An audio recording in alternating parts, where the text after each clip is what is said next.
23 سال حضور کو وقت ملا، مختصر وقت ظاہراً تبلیغ کرنے کے لیے، پوری دنیا میں دین بھی پھیلانا ہے، گھر میں 11 ازواج ہیں، 4 بیٹیاں ہیں، ان کی اولادیں، سارے کام کاج بھی دیکھنے ہیں، لیکن سیدہ طیبہ طاہرہ حضرت عائشہ صدیقہ رضی اللہ تعالیٰ عنہ فرماتی ہیں سارا دن تبلیغ کرتے، ہر غلام کے دکھ سنتے، گھر میں آتے تو اپنے گھر والوں کا خیال کرتے، کام میں ہمارا ہاتھ بٹاتے، قربان جاؤں، کہتی ہیں زمانہ سارا سو جاتا لیکن آمنہ کے لال مصلی بچھا لیتے، دنیا سو گئی، ساری سب سو گئے، جو خدام تھے، وہ جو غلام تھے، وہ سو گئے۔ صحیح مسلم نے لفظ ملیں گے، سیدہ پاک فرماتی ہیں او میرے نبی کے غلاموں، میں نے یہ رنگ بھی دیکھا ہے کہ حضور نے اتنا کھڑے رہے، اتنا قیام کیا، اتنا قیام کیا کہ مقدس پیروں میں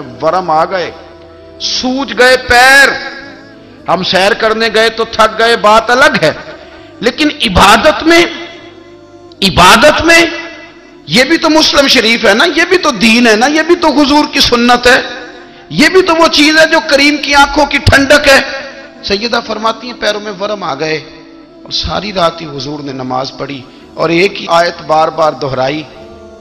مسجد نبوی میں بلال حبشی نے فجر کی اذان دے دی اور حضور ابھی مصلی پہ تھے، کریم فارغ ہوئے، میں نے عرض کی یا رسول اللہ صلی اللہ علیہ وسلم، آپ کے تو صدقے اللہ اگلے پچھلوں کے گناہ معاف کرے گا، تو آپ اتنی آہوزاری کیوں فرماتے ہیں؟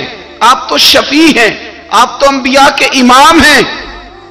تو حضور نے فرمایا عائشہ تم نے گنوایا ہے نا میرے اللہ کی مجھ پر کتنی رحمت ہے، افلا اکون عبدا شکورا، فرمایا اگر اس نے اتنی نعمتیں دی ہیں تو کیا میں اس کا شکر گزار بندہ نہ بنوں؟ میں شکر گزار بندہ نہ بنوں اس کا؟ پھر اگر اتنی نعمتیں اس نے دی ہیں، مجھے اتنا نوازا ہے، تو پھر میں اس کے سامنے سجدے نہ کروں؟ او میرے بھائی، بڑے قابل فخر لوگ ہیں ہم کہ ہم نبی پاک کے غلام ہیں، ہم قابل فخر ہیں کہ نبی کریم کے غلام ہیں۔ کیا کبھی اس غلامی کے شکرانے میں بھی 2 نفل پڑھے کہ یا اللہ تیرا شکر ہے تو نے ہمیں حضور کا غلام بنایا ہے؟ یاد رکھیں کہ اپنی روحانی زندگی کو آباد کریں، استغفار پڑھیں، تسبیحات کریں، کچھ چھوٹے چھوٹے اعمال ہیں ان کو اپنی زندگی میں حصہ بنائیں۔ ترمذی شریف میں حدیث ہے، نبی پاک صلی اللہ علیہ وسلم نے فرمایا 3 مرتبہ صبح، 3 مرتبہ شام، اعوذ باللہ السمیع العلیم 3 دفعہ یہ پڑھو، اور 1 دفعہ سورۃ حشر کی آخری 3 آیات، هو اللہ الذی لا الہ الا هو عالم الغیب والشہادۃ هو الرحمن الرحیم۔ اعوذ باللہ من الشیطان الرجیم ہے نا، اس کو پڑھنا ہے اعوذ باللہ السمیع العلیم من الشیطان الرجیم، فرمایا 3 دفعہ اس کو پڑھو، اور 1 دفعہ سورہ حشر کی 3 آیتیں، 1 دفعہ صبح اور 1 دفعہ شام۔ صبح کیا ہے، شام کیا ہے؟ تو اعلیٰ حضرت بریلوی فرماتے ہیں صبح سے مراد ہے آدھی رات ڈھلنے سے لے کر سورج نکلنے تک، آدھی رات ڈھلنے سے لے کر یعنی تہجد کا ٹائم سے لے کر سورج اور شام کیا ہے، دوپہر ڈھلنے سے لے کر مغرب کی اذان تک، یہ شام ہے۔ اب سن لیں، یہ ترمذی کی حدیث ہے سیاستہ کی، نبی پاک نے فرمایا جس نے 3 مرتبہ اعوذ باللہ پڑھی اور 1 بار سورہ حشر کی آخری 3 آیتیں پڑھی، 1 دفعہ صبح پڑھے، 1 دفعہ شام پڑھے، نبی کریم علیہ السلام فرماتے ہیں اگر صبح پڑھے گا تو 70,000 فرشتے شام تک، اور اگر شام کو پڑھے گا تو 70,000 فرشتے صبح تک پڑھنے والے بندے کی مغفرت کی دعا مانگتے رہیں گے۔ چلے میں تو اس بات پہ بھی بڑا راضی ہوں کہ پہلی دفعہ اہل سنت میں ایسا ہو رہا ہے کہ وظیفہ ملنے پر لوگ نعرے لگا رہے ہیں، پر نہ وظیفہ بتائیں تو کہنے ہیں ابھی پڑھیں گے، پر کوئی تویز بھی لکھ چھڑو ماڑا گیا۔ ایک صاحب آئے مجھے کہنے لگے جی برکت کوئی نہیں، غربت بڑی ہے، میں نے کہا سورۃ واقعہ پڑھا کر، کہنے پیر صاحب تھوڑی تکلیف کرو کو میں نے تویز بھی کر دیو۔ میں نے اسے کہا خدا کے بندے میں تویز دوں گا پتہ نہیں کام بنے گا نہیں بنے گا، سورۃ واقعہ پڑھ، یہ وہ تویز ہے جو مدینے والے رسول نے عطا فرمایا ہے کہ سورۃ واقعہ پڑھو تمہیں کبھی فاقہ نہیں آئے گا۔ تو وظائف پڑھیں، عبادات کریں، تیاری کریں، کچھ نیک اعمال بچائیں ایسے جن کا ہمیں پتہ ہو، جو ہمارے رب کو پتہ ہو۔ حضرت عبداللہ ابن عمر رضی اللہ تعالیٰ عنہ حضرت عمر کے صاحبزادے، مکہ مکرمہ میں ان کی قبر ہے۔ میں نے جب انہیں پڑھا تو مجھے ان سے بڑا پیار ہو گیا، لیکن آپ کو پتہ ہے وہاں جا کے کسی شخص کا مزار تلاش کرنا یا پوچھنا ایک مشکل کام ہوتا ہے۔ تو ایک دفعہ میں مکہ شریف میں حاضر تھا، تو ایک گاڑی والا ڈرائیور مجھے کہنے لگا کہ مولانا میں آپ کو جانتا ہوں، مجھے آپ سے محبت ہے، ایک بات بتاؤں آپ کو؟ میں نے کہا بتاؤ۔ کہنے لگے حضرت عبداللہ ابن عمر کی قبر دیکھنی ہے۔ میں نے کہا یہ تو نہیں کہہ رہا، یہ کسی نے بندوبست کرایا ہے، یہ اللہ نے تیرے دل میں بات ڈالی ہے، یہ ہو گیا، تو لے چل مجھے۔ حضرت عبداللہ ابن عمر کو نبی پاک نے فرمایا تھا راجل صالح، یہ نیک بندہ ہے، یہ متقی آدمی۔ حضرت عبداللہ ابن عمر رضی اللہ تعالیٰ عنہ سیدنا فاروق اعظم رضی اللہ تعالیٰ عنہ کے صاحبزادے ہیں، اور ان کی ہمشیرہ سیدہ حفصہ رضی اللہ تعالیٰ عنہ حضور کی زوجہ محترمہ ہے۔ ایک دن اپنی ہمشیرہ سے کہنے لگے کہ نبی کریم صلی اللہ تعالیٰ علیہ وسلم گھر میں آئے نا، اور اگر حضور غم امت میں پریشان نہ ہوں، طبیعت کو حشاش بشاش دیکھو، تو ذرا پوچھنا تو صحیح حضور کا میرے بارے میں کیا خیال ہے، پوچھنا تو صحیح کہ کریم کی بارگاہ میں میرا کیا مقام ہے، میرے بارے میں حضور کیا فرماتے ہیں۔ اب بہن کو کام بتائے، اور بتائے بھی بھائی، اور پھر بہن وہ کام نہ کرے، یہ تاریخ میں ہوتا نہیں۔ حضرت عمر فاروق رضی اللہ تعالیٰ عنہ کی صاحبزادی ام المومنین رضی اللہ تعالیٰ عنہ فرماتی ہیں کہ میں تو بس منتظر تھی، انہوں نے تو کہا تھا نا کہ اگر تم حشاش بشاش دیکھو تو بات کرنا، لیکن حضور تشریف لائے، میری باری تھی، میرے گھر تشریف لائے، کھانا پیش کیا تو فوراً میں نے عرض کی حضور ایک بات پوچھنی تھی، تو حضور نے فرمایا پوچھئے۔ میں نے عرض کی حضور میرے بھائی عبداللہ ابن عمر کے بارے میں آپ کا کیا خیال ہے؟ نوجوانوں میری بات پہ غور کرنا، میرے بھائی کے بارے میں آپ کا کیا خیال ہے؟ تو نبی کریم صلی اللہ تعالیٰ علیہ وآلہ وسلم نے میری طرف دیکھا، اور پھر حضور زیر لب تھوڑا مسکرائے، اور بریلی کے امام کہتے ہیں کہ حضور مسکرا دیتے تھے نا تو جو بڑا دکھی ہوتا تھا وہ بھی ہنس پڑتا تھا۔ اب سوال پیدا ہوتا تھا کہ پھر تو اس مسکراہٹ کے لیے انتظار کرنا پڑتا ہوگا کئی مہینے کہ حضور مسکرائیں تو رونے والے ہنسیں، تو اعلیٰ حضرت فرماتے نہیں، انتظار نہیں کرنا پڑتا، یہ مسکراتے رہنا تو حضور کی عادت ہے۔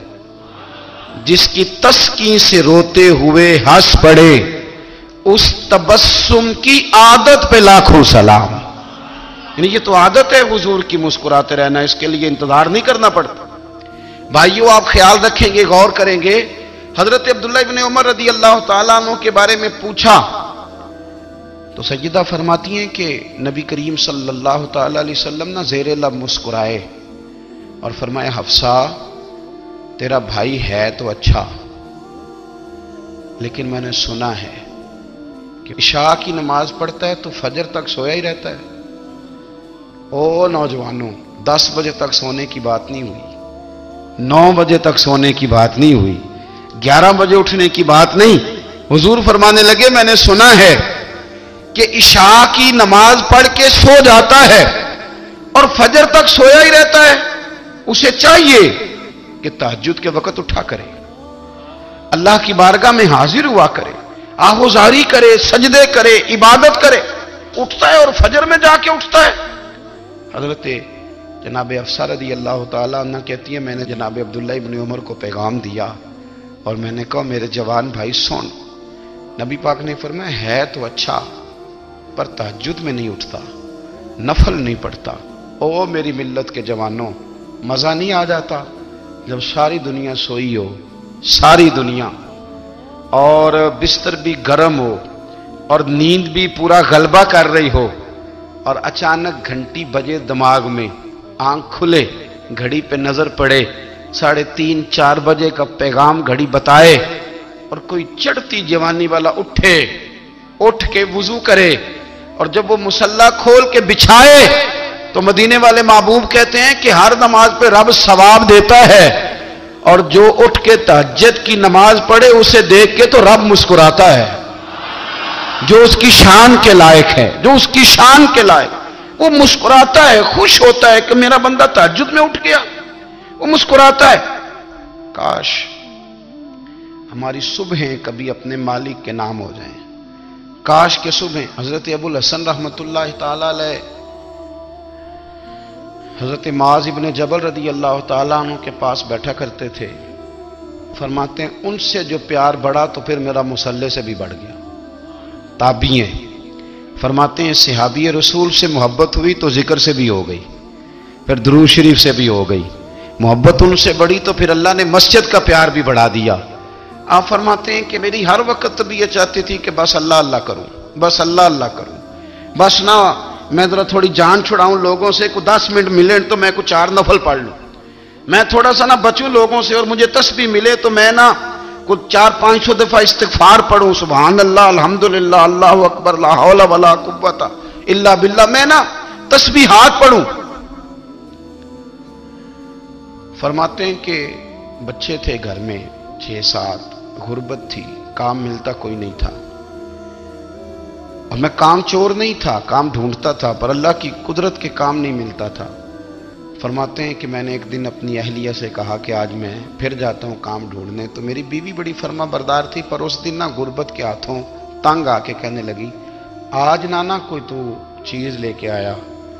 تو مجھ سے بچوں کی بھوک نہیں دیکھی جاتی, یہ سب روگاں دا روگ محمد جس دا نام غریبی, کنڈ بلا کے لنگ جاندے نہیں دوست یار قریبی.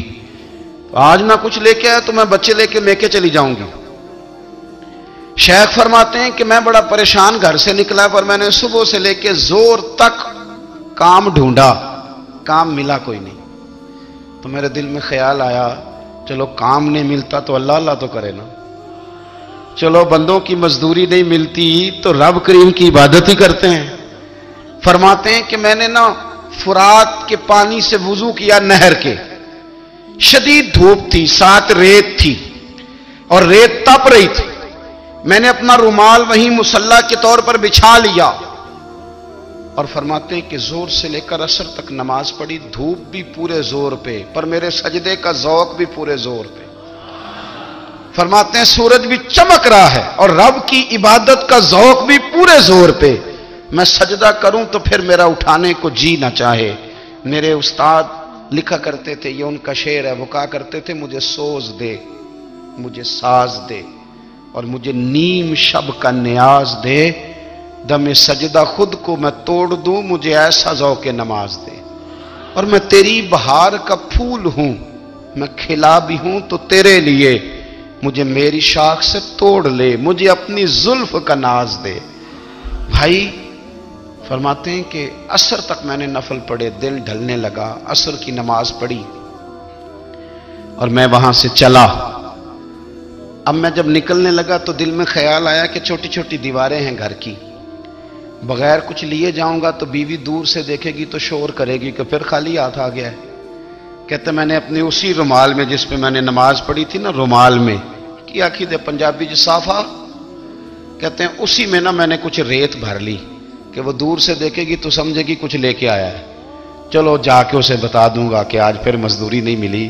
کہتے ہیں وہ ریت لے کر جب میں گھر میں گیا تو پہلے بیوی دروازے پہ کھڑی ہوتی تھی, پوچھتی تھی خالی ہاتھ آ گئے ہو, آج میں نے دیکھا تو ہے ہی کوئی نہیں. فرماتے ہیں میں اندر داخل ہوا, سلام لیے, کونے میں نے وہ رومال رکھ دیا اور میں نے آواز دی کہ بھلی مانس کہاں ہو. تو وہ کہنے لگی آپ منہ ہاتھ دھو لیں, میں روٹی لے کے آئی. میں نے کہا روٹی کہاں سے آ گئی, یہاں تو کئی دنوں کے فاقے, تو کئی دنوں کی غربت ہے, یہاں تو اس گھر میں تو فقیری ہے. فرماتے ہیں کہ وہ روٹی لے کے آئی اور اس وقت کی جو موجودہ نعمتیں تھیں, سمجھ لیں سلاد, اچار, ہر چیز ساتھ لائی. میں نے کہا کہ بچے کہاں گئے, کہنے لگی وہ کھانا کھا کے کھیلنے گئے, آپ کھانا کھا لیں آ جاتے. کھانا اس نے چن دیا. میں نے حیرت انگیز لہجے میں ساری نعمتیں اپنے دسترخوان پہ دیکھ کر کے بیوی سے پوچھا یہ کہاں سے آیا کھانا, بچوں کو تو نے کہاں سے کھانا کھلایا, یہ سارا کچھ کیسا ہے. تو کہنے لگی پتہ نہیں آج آپ کس کریم کی مزدوری کرنے چلے گئے تھے, پتہ نہیں کس کریم کی, میرے گھر میں تو اتنی نعمتیں آئی ہیں کہ مجھ سے سنبھالی نہیں جا رہی, اتنا اناج ہے, اتنا گندم ہے, کس کریم کے دروازے آج چلے گئے تھے. یہ کہتے کہتے وہ اٹھی اور اٹھ کر کے کہنے لگی پہلے بڑا کچھ آیا تھا, اب کیا لے آئے ہو. اور جا کر کے نا اس نے وہ ریت والا رومال کھولا, کہنے لگے میں تو لے کے آیا تھا ریت، تو میرے رب نے اسے بھی سونے اور ہیرے بنا دیا تھا۔ جب آپ کی توجہ اللہ کی جانب، میرے نبی پاک صلی اللہ تعالی علیہ وسلم نے فرمایا ہر چیز اپنے رب سے مانگ، ہر چیز مانگ، ہر چیز مانگ۔ یا رسول اللہ کیا کچھ؟ میرے محبوب نے فرمایا تیرے گھر میں نمک بھی ختم ہو جائے تو وہ بھی اپنے رب سے مانگا کر، تو مانگنا وہ تجھے دے گا، تو اس کی بارگاہ میں کشکول طلب دراز تو کرنا۔ اور ترمذی شریف میں عجیب لفظ ہیں، رسول کائنات نے فرمایا، رب کریم فرماتے ہیں جب میرا بندہ ہاتھ اٹھاتا ہے نا تو مجھے حیا آتی ہے کہ میں خالی کیسے لوٹا دوں اس کے۔ اتنے بڑے بادشاہ کی بارگاہ میں، او بھائی لوگوں سے عزتیں تلاش کرتے ہو تو وہ کیا تمہیں عزت دیں گے؟ وہ تو کل اچھا کہتے ہیں پرسوں برا کہنے لگ جاتے ہیں۔ لوگوں کے سامنے گڈ بک میں آنا چاہو گے تو وہ تو سویرے تمہارے بارے میں کچھ کہیں گے، شام کچھ اور کہیں گے۔ اپنی روحانی زندگی آباد کریں، اپنے مسلح کو وقت دیں، اور دنیا سے چھپ کر اس موبائل کو بند کر کے اور اپنے آپ سے بھی چھپ کے اور تنہا ہو کے چھپا کے سارا کچھ اپنے آنسو اپنے رب کی بارگاہ میں پیش کریں، اس کے حضور حاضری دیں۔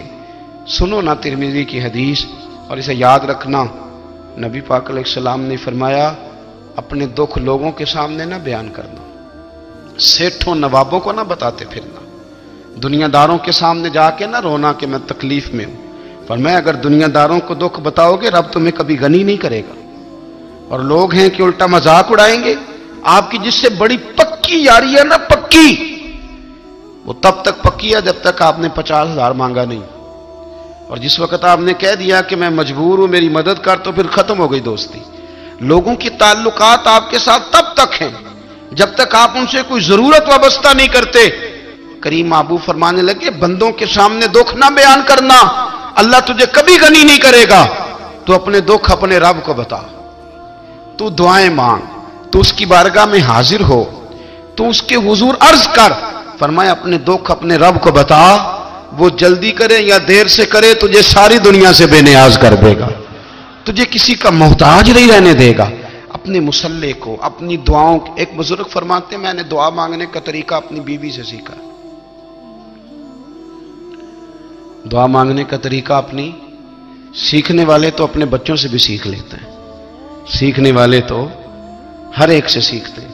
وہ کہتے ہیں میں نے دعا مانگنے کا سلیقہ اپنی بیوی سے سیکھا ہے۔ حضرت وہ کس طرح؟ فرمانے لگے میری بیوی نے نا مجھے کوئی کام بتایا، کچھ پیسوں کی ضرورت کے لیے کہا، تو میں نے اسے کہا کہ بھئی ابھی میرے پاس نہیں ہے، کچھ دنوں میں آتے ہیں تو میں دے دوں گا۔ عورتوں کی عادت ہوتی ہے وہ بار بار یاد کراتی ہیں، 2-4 دنوں کے بعد پھر اس نے کہا حضرت وہ میں نے کہا تھا کچھ پیسے، میں نے اسے کہا کہ ابھی میرے پاس نہیں ہے، کچھ دنوں میں ملتے ہیں تو میں تمہیں دے دوں گا۔ اس نے کچھ دنوں کے بعد پھر کہا حضور وہ میں نے کچھ پیسے کہے تھے۔ فرماتے میں نے ڈانٹ دیا، میں نے کہا کہ کیا تو روز مجھے شرمندہ کرتی ہے، کہا نا میرے پاس نہیں ہے، ہوں گے تو دے دوں گا، تو روز یاد کراتی ہے۔ فرماتے ہیں اس نے پہلے تو میری ڈانٹ کو سہا، پھر میرے سخت جملوں نے اس کی آنکھوں میں آنسو پیدا کر دیے، پھر اس نے اپنے آنچل میں اپنے اس دکھ کو سمیٹا، اور پھر اس نے ایک جملہ کہا تو میں رو پڑا، اور مجھے اپنے رب سے مانگنے کا طریقہ آ گیا۔ مجھے کہنے لگی حضرت جی آپ نے ڈانٹ دیا میں نے سہ لیا، پر آپ ہی میرے شوہر ہیں، بتائیں نا آپ سے نہ کہوں تو میں کس سے جا کے کہوں۔ فرماتے ہیں میں رو پڑا، اور میں کھل کے رویا، اور میں تڑپ کے رویا، اور پھر میری سسکیاں بند گئیں۔ تو مجھے کہنے لگی آپ کو کیا ہوا؟ میں نے کہا مجھے بھی دعا مانگنی آ گئی ہے۔ جب میں اسے کہوں گا نا اللہ تو ہی میرا رب ہے، میں تجھ سے نہ کہوں تو میں کس سے جا کے کہوں؟ میں کیوں کسی بندے سے سوال کروں؟ میں کیوں کسی دنیا دار سے کہوں؟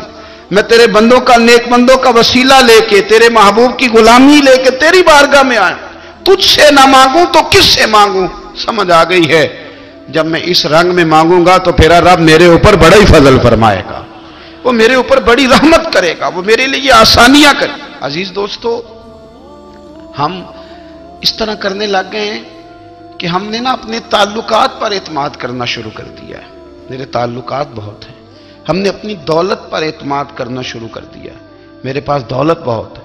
ہم نے اپنے علم پر، اپنی شہرت پر اعتماد کرنا شروع کر دیا ہے کہ میرے پاس فلاں چیز بہت ہے۔ یاد رکھنا جب بے نیاز اپنی صفت بے نیازی دکھاتا ہے تو بڑی بڑی دولتوں والے مجبور نظر آتے ہیں۔ بھائیو، جب انسان کا رشتہ اپنے مالک کے ساتھ ہوتا ہے پھر تو غم بھی کچھ نہیں کہتے، پریشانیاں بھی کچھ نہیں کہتی، پھر تو زندگی صبر والی، پھر تو زندگی توکل والی، پھر تو زندگی بھروسے والی، پھر انسان اپنے آپ کو رسوا نہیں کرتا، دنیا داروں سے امیدیں اس کی ختم ہو جاتی، امیدیں اللہ رسول سے لگا لیتا ہے، مضبوط ہو جاتا ہے، مضبوط، طاقتور ہو جاتا ہے، خوددار ہو جاتا ہے، باوقار باعزت ہو جاتا ہے۔ حضرت بہلول دانا رحمت اللہ علیہ بیٹھے تھے تو ہارون رشید حج کر کے آ رہا تھا، تو رستے میں حضرت شیخ سے ملاقات ہو گئی تو السلام علیکم کے بعد کہنے لگا حضور کوئی حکم ہو تو بتائیے گا۔ تو حضرت بہلول دانا فرمانے لگے تیرا رب کون ہے؟ اس نے کہا اللہ۔ تو فرمایا میرا کون ہے؟ کہا اللہ۔ فرمانے لگے تو بڑا ہی بیوقوف ہے، کیا تو یہ سمجھتا ہے کہ رب ہارون رشید کو تو دے گا اور بہلول دانا کو بھول جائے گا؟ تیرا بھی وہی رب ہے، میرا بھی وہی رب ہے، اس نے اگر تجھے دے کے آزمایا ہے تو ہو سکتا ہے مجھے نہ دے کے آزما رہا ہو، جب اس کی حکمت کے تقاضے ہوں گے تو عطا کرے گا اور دے گا، تو جا اپنا کام کر۔ بھائی اپنی روحانی زندگی، اپنی عبادات، اپنے وظائف، اپنے روزمرہ کے معاملات، اپنی دعائیں، اپنا استغفار، دیکھو کوئی مشکل کام تو نہیں، 2 رکوع ہیں سورہ واقعہ کے اگر رات کو پڑھ لی جائے تو۔ میں کس طرح یہ بات بیان کروں کہ تعویذ بانٹنا آسان ہے اور وظیفہ بتانا مشکل ہے؟